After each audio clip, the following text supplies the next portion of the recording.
Steve Simmons along with Mike Ganter here at the Rogers Centre in Toronto after the Blue Jays have lost the American League Championship Series to the Cleveland Indians. And we can start, Mike, with that Cleveland pitching staff. A shocking performance today from a pitcher we've never even heard of. I mean, Ryan Merritt, I gave him absolutely no chance. I know I wasn't alone. 24 years old, he pitched one game in the majors, and he came out and he was incredibly impressive. I mean, 4 1/3 innings. They didn't get a sniff off of him. I mean, I think it was pitch 38 before they got a hit, and that was Donaldson's single.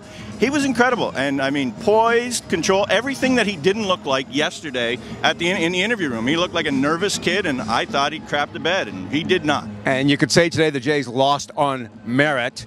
But the Jays only scored 8 runs in 5 games, and that's not going to win you anything when you do that. And in the end, for me, I don't know if it's been named, but to me, the MVP of the series was Andrew Miller. Yeah, and it has been named. And Andrew Miller was outstanding. I mean, you get a guy like that, any other team, he's pitching at the back end of your bullpen. But I mean, you know, they didn't even need him at the back end. They could bring him in the 5th inning, and he was lights out, just lights out. So is he responsible for your rather wet shirt you have on? No, this is Francisco Lindor. He got me. I was talking actually with Andrew, and Lindor came to get him, and I was just in sort of range. And one of the nice things about any playoff series is you find out things about players you may not know the way you knew before. I think we now know that Francisco Lindor is not just a player for the ages now, but he might be a player for the ages, period.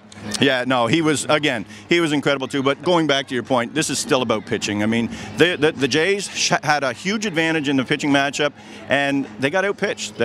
Bottom line, they got outpitched. And Cleveland had 25 hits in 5 games and won 4 of them, which is remarkable on its own. From the Rogers Centre in Toronto, for Mike Ganter, I'm Steve Simmons of Post Media.